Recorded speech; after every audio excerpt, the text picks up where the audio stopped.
growing tide of inequality, both in the United States and throughout the rest of the world.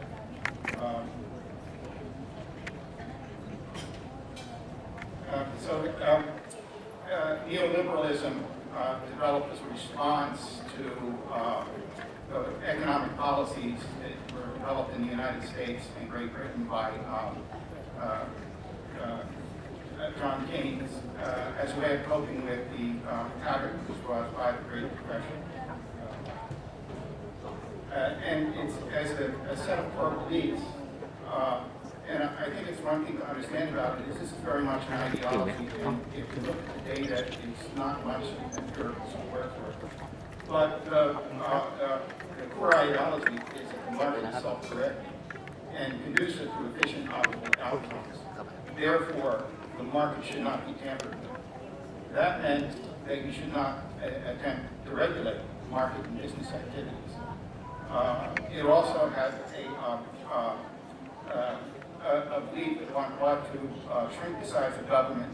That meant reducing budgets and dismantling social welfare institutions and the state bureaucracy. It also had an anti-union component, is that unions were seen as interfering with the way the market was supposed to function. One of the things that is implication for social workers was a belief that the private sector performed much more efficiently than the public sector, so that led to what was known as privatization. For example, in the United States, a movement wanted to move the corrections system into the private sector than the public sector. It also believed in low taxation, and we have an idea in the United States which is labeled supply-side economics. It's also been described by the first President Bush as Ludo economics. And that was the belief that you could reduce taxes, which would generate more business activity, which would then result in even higher taxes or higher tax revenues. And that simply has never come to pass. And it accepts globalization as a given and believes in liberal free trade. I believe that society ought to be organized around economic efficiency, which is, I think, not something which is in the belief system of our profession. For example, the United States is one of the only industrialized countries that does not have paid family leave. And having paid family leave will be efficient for families where you have two working parents and maybe a host of problems that may need people from time to time to drop out of the workforce. But it's seen in the United States as interfering with the market, so we don't have that. And all this leads to something called trickle-down theory. That if you do all of the above, then eventually the benefits of this will trickle down to people at the bottom. And I just wanted to say a little bit about the opposing theory, and that's Keynesian economics. And that developed as a New Deal strategy for managing the Depression. Keynes recognized that markets generated instability, and that instability would be manifested in high unemployment and economic insecurity, which would lead to crisis, social unrest, and possibly war. So we adapted the United States during the Great Depression in the 1930s, adopted this as theory as a means of regulating the economy.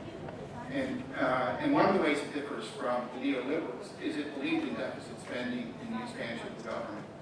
And deficit spending is seen in an economic downturn as a way to stimulate the economy, as private money disappeared from the economy. It also believed in public employment programs in order to reduce unemployment, and also saw that you had an opportunity at this particular point maybe to upgrade the physical infrastructure of the country. For example, during the Great Depression, the United States electrified most of rural America. And then also different takes on taxation is that the belief that taxes could be used, progressive taxes, as a way of addressing inequality, but also cutting taxes for all groups within society would be a way to stimulate the economy. And put into place a social insurance net, which was supposed to protect people from the worst of the depression. So the United States adopted these policies, and we had what the economist Robert Reich refers to as the Great Prosperity, where for roughly a 25-year period in the post-World War II era, when the U.S.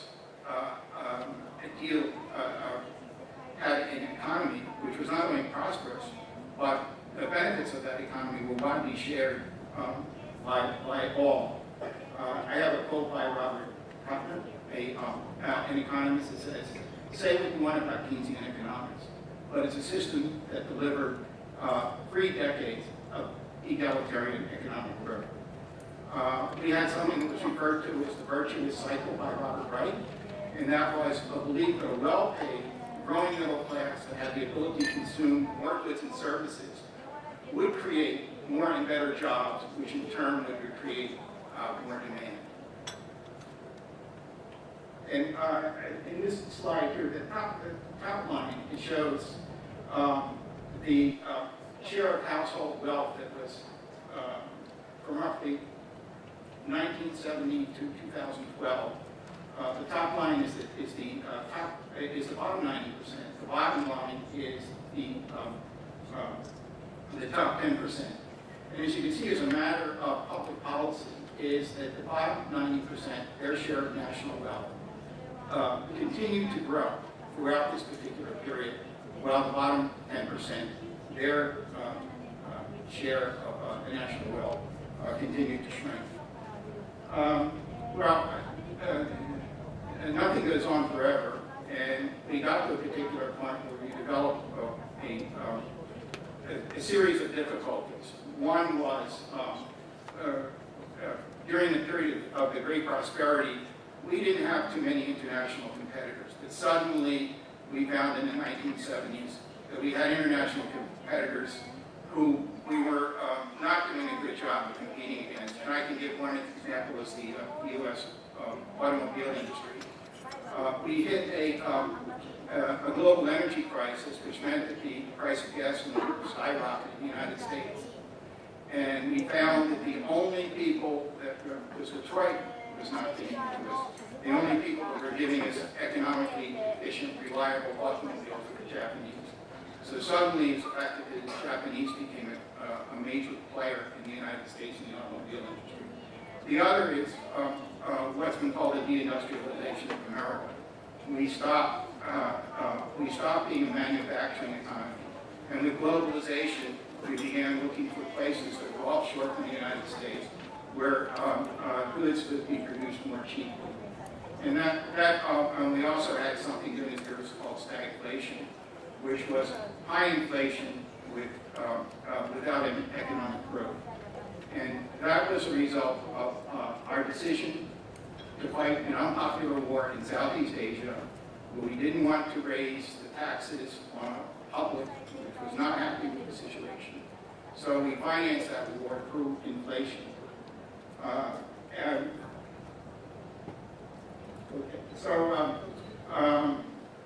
We got to a period at the end of the 70s, we had this economic crisis.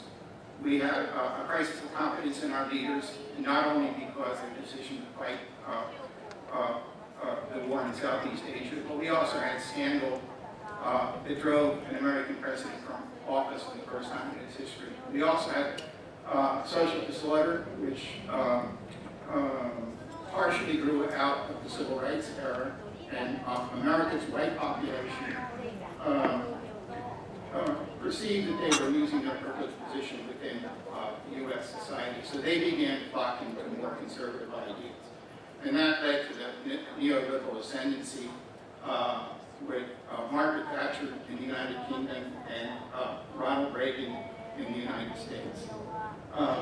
Neoliberal policy represented as a freedom issue, that their policies would free the individual from the oppressive state intrusion into their lives. And the aim was to create the pro-business policy that existed prior to the Great Depression. And the way the United States, the way neoliberalism got manifested in the United States was through tax policy, first off, where we began ending our progressive tax policies. And I might say during the virtuous cycle, it was a time of very high taxation. The top tax rate in the United States was 91%. It's now 39%, I believe. But anyway, the reduction of the tax policy meant that we were moving toward a more unequal policy. Also, we deregulated the markets. And it was a Democratic president which did this, but Bill Clinton repealed Glass-Steagall, and that was our regulation of the banking system that it would put into place during the Great Depression, so we would not have a reoccurrence of that again. And then we had all sorts of financial manipulation. We were no longer manufacturing things, but the way to make money now was through finances. And there were all sorts of things that people just did not understand about how these operate. And then, as we move toward inequality, the important thing to note about it is the fact that it gave economic elites an ability to influence the way the political process operated that they had not done before. Now, the neoliberal development and growth model is since the rich save more money, higher inequality means a higher rate of savings, investments, and future job growth. And in the United States, one of the things is a Republican consultant on language, a fellow named John Lunch, said, stop referring to people as rich, but refer to them as the job creators. And they also made the argument is that there was nothing wrong with inequality. You needed inequality in order to motivate people to work. The second point in the model is poverty and a flexible labor market keeps wages low, which attracts investors and encourages job creation. So one thing you have to do is to tame unions. And in the United States, virtually in the last 30 years, is the outside of the public sector, unions have been marginalized. And taxation on higher income groups should be minimized to maximize available income for investment. So it's counterproductive, the argument is, the tax groups. And again, you would have to put down economics, is that eventually if you do all of this, society will benefit.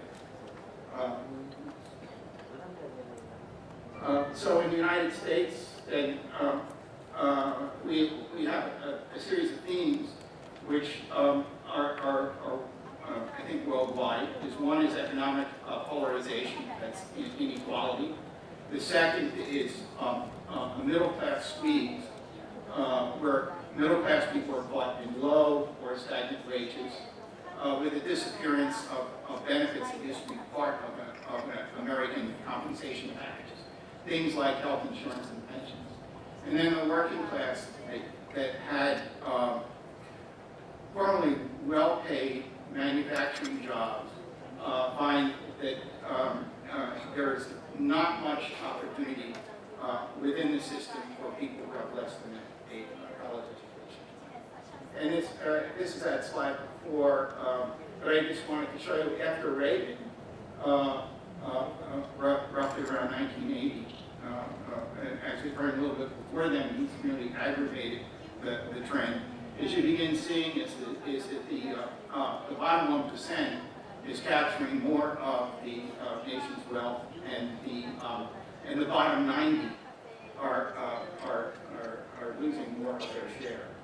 And I think that's skipped through these rather quickly, but these are just supposed to illustrate the growing inequality in America.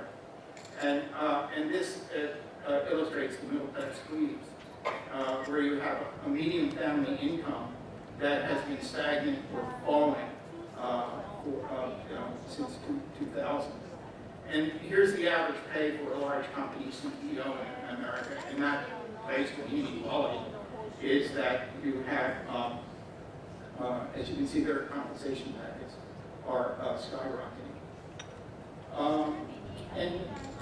I just had a few facts. One of the things is, and I heard in the keynote address about how this threatens democracy.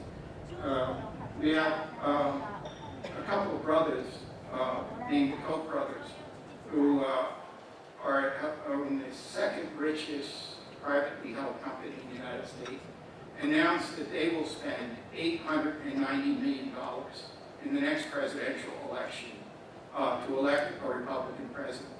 And to give you an idea what $890 million is, that's what each political party roughly expects to spend. So just two men are going to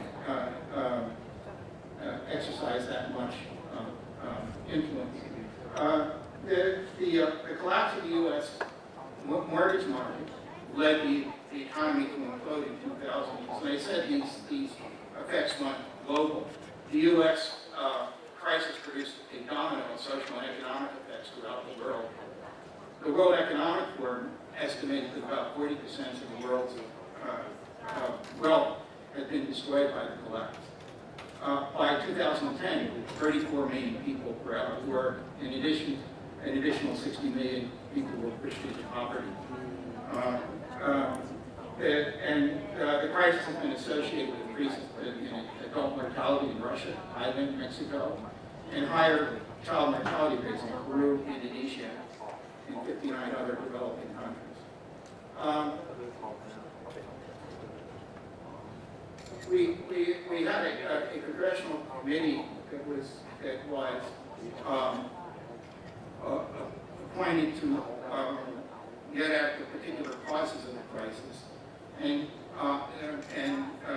it came out with a majority report, and the majority were at that point were all Democrats, and they indicated that the crisis was avoidable, but it was and was caused by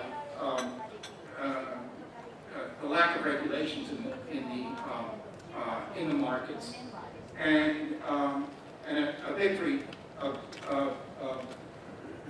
greed over ethics that led to failure. And in the United States, one way of dealing with this is that the federal government spent billions of dollars purchasing debts to bail out the banks and the investment houses.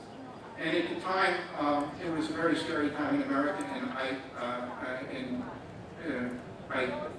at the time thought it needed to be done, but we had this concept of too big to fail. If one of these banks fails, that would drag down the entire economy. Though some of that money was actually given as in the form of bonuses to people who worked in the banks and investment houses. We did pass regulatory reform under Obama in 2010, but it still has failed to do anything about the too big to fail, so that the world economy is still at risk.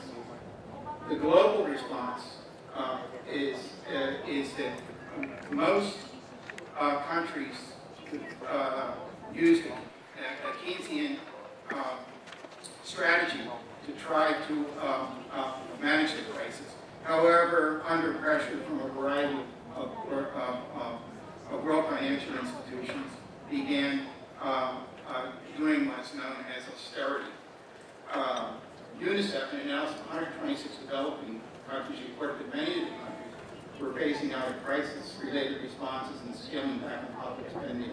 In particular, cutbacks to public outlays to social programs, income transfers to households, and reductions in wages and salaries for public employees, and doing things like ending food subsidies for the poor. The recession is technically over in the United States.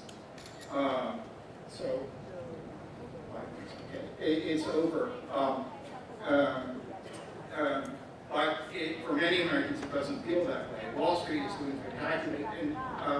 And this slide basically tells you something about the limits of economic growth and inequality. The darker bar, which starts out as the shorter bar, is the percentage of income in an economic expansion after a period of turndown. It goes to the top 10%. The higher bar, at least which it starts out, is what goes to the remaining 90%.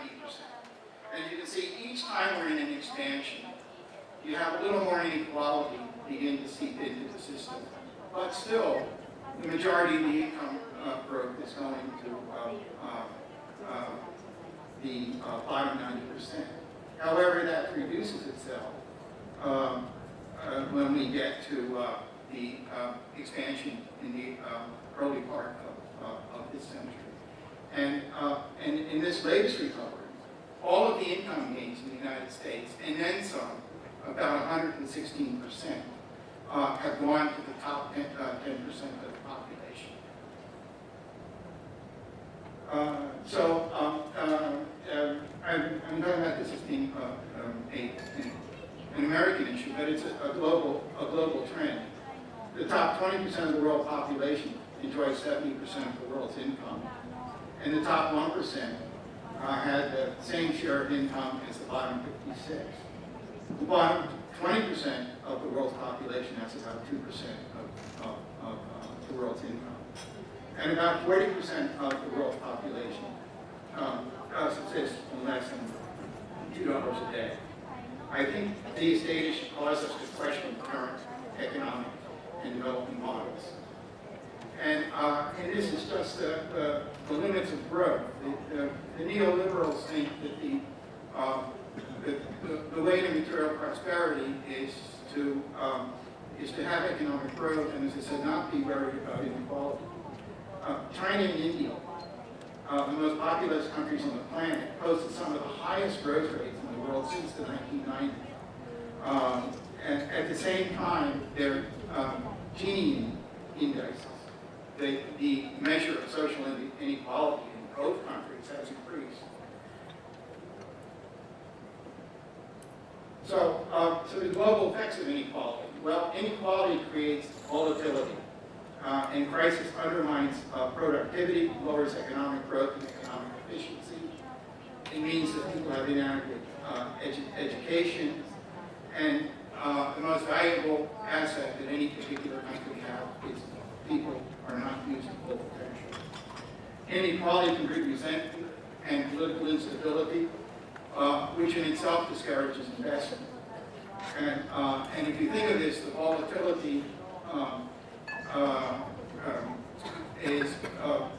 has contributed to the refugee crisis and the Arab Spring, which eventually which grew out of a resistance at the grassroots level to inequality. And that has not worked so well, and it's led to this amazing world refugee crisis that my colleague here is going to speak about. The stability of any economic system depends upon workers being able to feel that they can at least hold on to their current status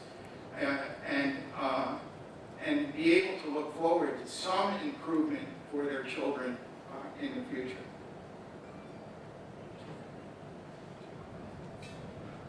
So, preventing a reoccurrence. One is we have to have effective regulation of the markets. And we don't have that as yet in the United States. And so we delivered the last, the Great Recession to the world. So the world, I think, is still vulnerable. We also need progressive taxation that demands more of the wealthy and better unemployment insurance programs to protect people against the ruptures of the market, and public sector employment programs. We also need to address the issue of too big to fail, and trade unions to be bolstered to represent workers' interests. So why does inequality matter?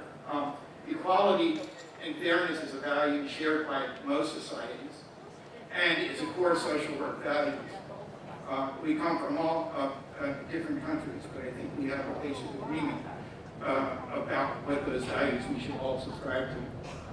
Inequality is a signal of a disadvantaged starts and lack of opportunity for some people, and unfairness in the system, and is a marker of social exclusion for particular segments of society. And it leads to a suboptimal use of human potential. And of course, it concentrates power and decision-making in the hands of a few who make decisions based on their own particular benefits. And it leads, again, to lower growth and, as I say, social instability. Well, thank you. I think I've run out of time.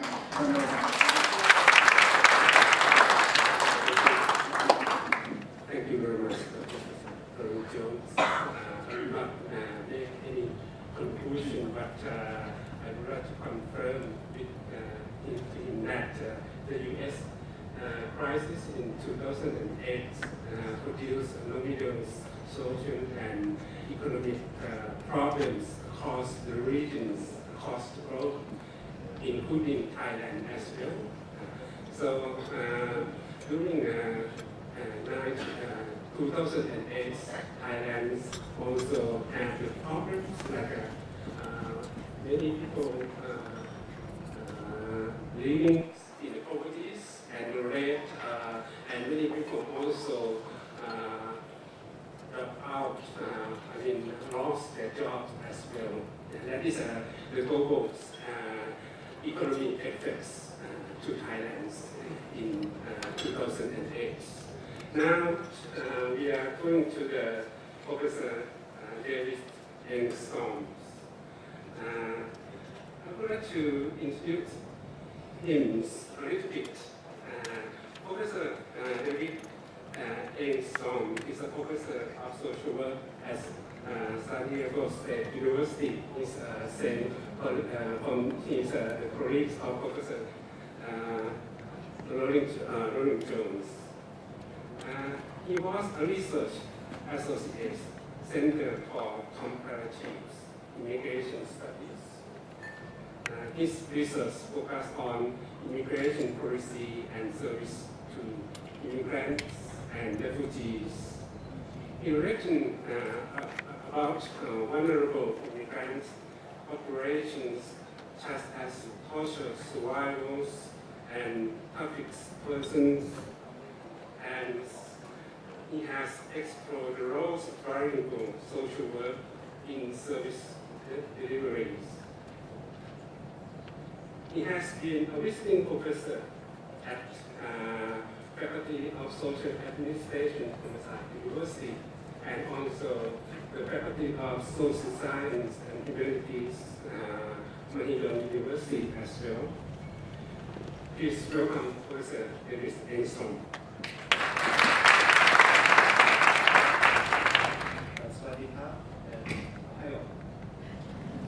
I'm very honored to be speaking before you today. The Pathway Conference has been, in many ways, some of the high points of my professional life to be with my international colleagues. So, and also the International Federation of Social Work to be with educators and practitioners. Usually my voice carries very well, sorry. Okay. So again, I'm very honored to be here. Today's talk that I'm going to focus is on the mass movement of people. And in some ways, Jim Ike set the table quite well for me, as has my colleague Warren Jones, because the mass migration of people is really one of the true products of globalization. And I'm also very blessed that my colleague Drew Irwin will also be talking about some of the same themes. So you'll see that there is some coherency and some integration in our talks, although we did not get together beforehand. So I'm going to just start real quickly with sort of one of the classic definitions of globalization, and it was written by Joseph Stiglitz, who is a Nobel Prize-winning economist, former head of the World Bank. And it talks about the integration of people. But he sort of almost at the very end, you see globalization and also deals with people crossing borders. And what I would suggest is that it's not just people crossing borders, but it's also people moving within borders. So to just focus on international migration is missing a larger part of the picture, which is the internal migration. And so to me, migration is really one of the lived experiences of globalization. And it also represents often the uprooting of people who have to move from one community, from one neighborhood, and leave to go to others. So that it really is a very tangible, invisible effect. So for my talk, I'm going to be focusing on 4 issues, and I must confess that we could fill this conference room with all the scholarly articles and books that have been written on these topics. It's a huge area of inquiry, as well as reports by the UN and other government agencies. So I'm going to beg your forgiveness for being brief and not very deep. But I will try to bring some material to talk about migration and also how it is fueling urbanization and then the role for social work to respond effectively to what I'm referring to as urban newcomers or urban migrants. So in order to understand migration, and I'm going to make an assumption that what is true for international migration is often true for internal migration. There are clearly differences which I will endeavor to articulate, but primarily people leave their homes because of economic change. And yesterday I sat in on a couple of sessions. One from my colleague from Indonesia, we talked about the apple farmers and their inability to compete against U.S., the importation of U.S. apples.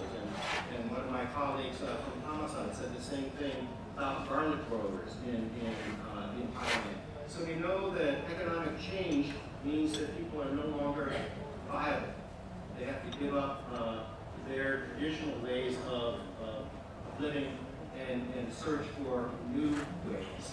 And in the United States, we've seen this quite clearly with Mexico and the free trade agreement that really sponsored and was the driver for mass migration from Mexico. So this is truly a global issue. But I would also argue that migrants, people look and they scan the horizon to see if there are better opportunities elsewhere. So people tend to leave their homes partly by duress, but also they're seeking better opportunities. What they have is no longer working for them. And there's been a lot of research on the household is the unit of analysis for migration. Jim Ive talked about the individual and the problem with that in our analysis. And the individual as a unit of analysis for migration really makes not much sense to me because migration decisions are driven by families and households. It's very rare that you have one person who just says, I'm going to leave. The other thing that we know with internal as well as international migrants is you have to have resources. In the United States, we'll often hear, well, everybody wants to come to the United States. Well, that's a little ethnocentric of us, very much so, but not everybody also has the resources to make the trip. So it's usually the poorest of the poor are not in a position to migrate. It's usually people who have some resources or who can borrow money for their trip. And so it takes money to migrate. And the issue of social networks, and social networks as a driver has been, I think, very well established in the immigration literature. And that is people are connected to each other, and the social networks pass on very valuable information. Where you can settle, where the jobs are, where the food is that you might wish to eat. So social networks, and I'll be coming to that point again in just a second, are very important drivers or facilitators of migration. And then finally, for international migrants, this is often forgotten by sociologists who are studying migration, that you have the legal structure for processing people who are crossing countries. And so this clearly privileges some and penalizes or makes it quite difficult for others. So you have legal immigrants, and then you have irregular immigrants. And the status between the two, the difference is quite significant. And although my colleague will be talking more about this later, I would say that one of the other drivers, and Dr. Jones made this point, is that when you have civil war and violence, when you have political upheaval that is partly based in economic change, you're going to have involuntary migrants. These are people who do not leave otherwise but are compelled to. And so this is really the crisis portion of migration. So when you look at the topic, it's growth and crisis. Well, normal migration is the growth, but primarily it is the refugees and the displaced people that are the crisis side. And you have natural disasters. You can think just this last year of what happened in Nepal and Kathmandu. And in Thailand several years ago with the floods. So some of these natural disasters create short-term departures, and some of them are create permanent departures. So within this category of international immigrants, you have involuntary. Now, just real quickly, what are the facilitators? And we know this, but I thought I would just provide some data just to show you how globalization, particularly elevating means of transportation, is really makes it very easy, makes it much easier for people to move about. So I'm focusing just some data on air transportation, but this I find somewhat of a stunning slide. That in 2012, almost 3 billion people flew on airplanes. That's not individual. I flew 7 times, so I'm counting 7. But when you think about how many people are flying, this really illustrates that transportation makes it much easier for people to leave their homes. And the 1.1 billion international is also quite staggering.